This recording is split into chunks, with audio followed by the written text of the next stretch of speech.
Good afternoon, everyone. This is Faith Howard Mooney from the Mortgage Collaborative, and I have with me Paul Campbell of Quick Mortgage today.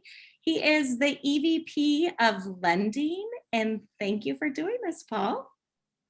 Faith, TMC, thanks for having me. It's always a pleasure. Always a pleasure.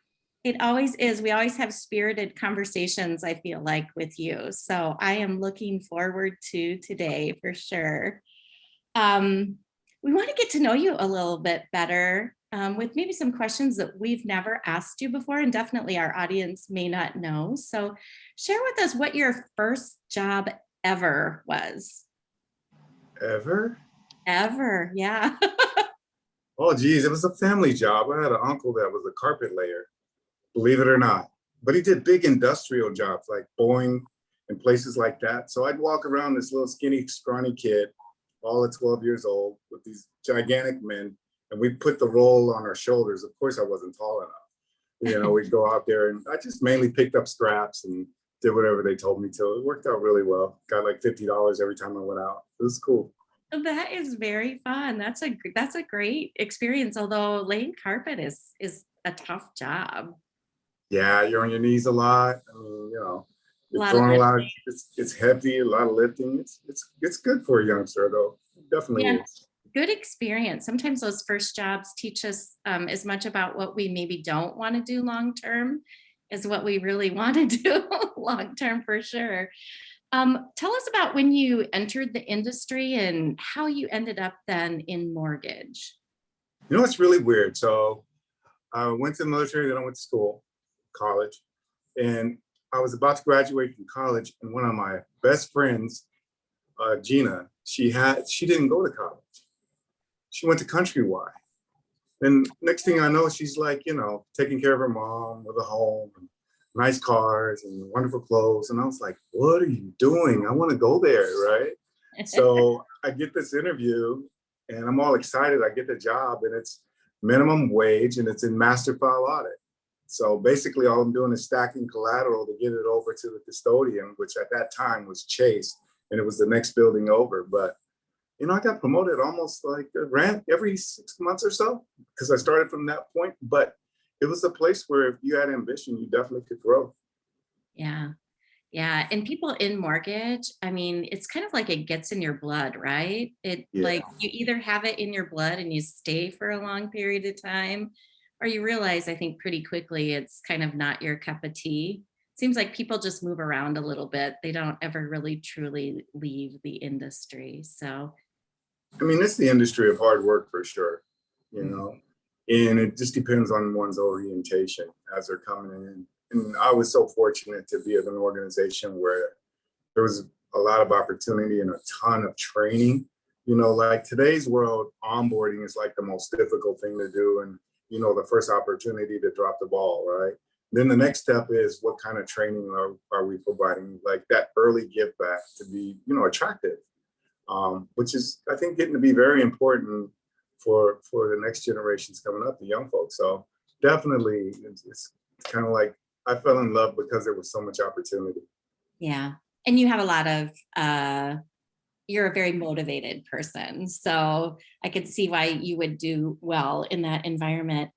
A lot of people are bringing brand new people into the industry right now. So share with, you know, those new people coming into the industry what you wish you knew. I mean, you came in early as a young person and have been in this whole time, which we don't find a lot of the time.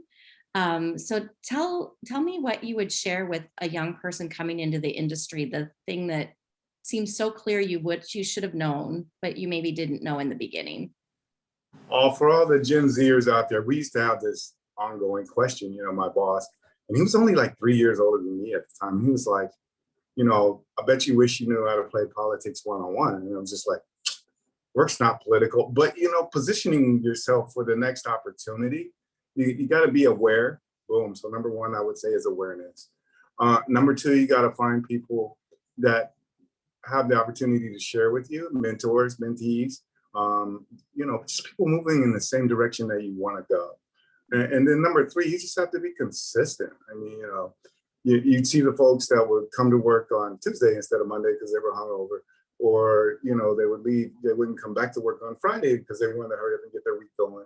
And everyone pays attention, that awareness.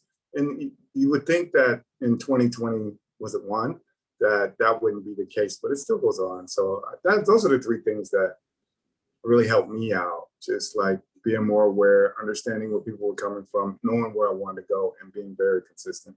Yeah, very, very great advice for anybody in our industry, new or if you've been in even for a while, I think. If you weren't in mortgage banking, what would you be doing?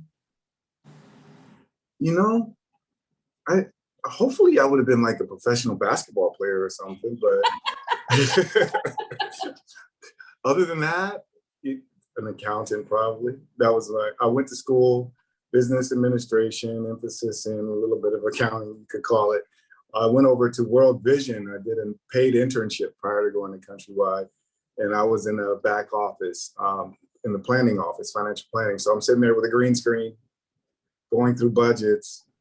I guess that was like an entry level, like, nah. I can't imagine that for you. You've got way too much spirit and drive to be sitting behind a screen, I think. We're in the month of October. Fall is here, which we think of, all things fall, weather, Halloween. Share with us what your favorite Halloween costume was, or is. I guess it could be now.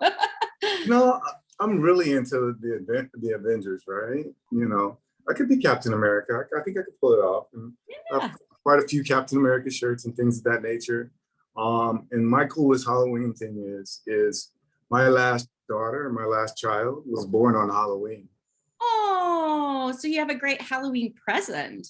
Oh yeah, October 31st. I got that Halloween baby, and she makes us dress up for Halloween no matter what. We were like 20s was our theme. The Roaring 20s was our theme last year. We were running around the house, and everybody had on something, can dancers or whatever it was, and we ate food, and that was our like deal. And then we welcomed the trick or treaters, but it was like COVID, so my neighborhood's going nuts with decorations this year in anticipation of a lot of young kids running around having a good time. Well, that is fantastic. I had no idea when I asked you that question that you had a daughter born on Halloween, or it would be such a huge day for you. So that is fantastic. Absolutely. You have been awesome within TMC and really shared your wisdom with a lot of our network. We really appreciate you. So we're here for you if you need anything at all, but I think you know that already. Oh yeah. Thank you for doing this with me today. I really appreciate you. Faith, you're just so warm and welcoming. Thank you. I'd do it with you anytime, anywhere. Had a great time. And TMC, when we started at TMC, and the shit Barik on the Quick Mortgage and we got welcomed in by such warm people. And it was always like, hey, you want to participate here, you want to participate there. It never stopped. And so as a member, I'm just like, if anything I can do to help you, I always try. We always know you will and appreciate that greatly. So thank you so much for the kind words. Absolutely.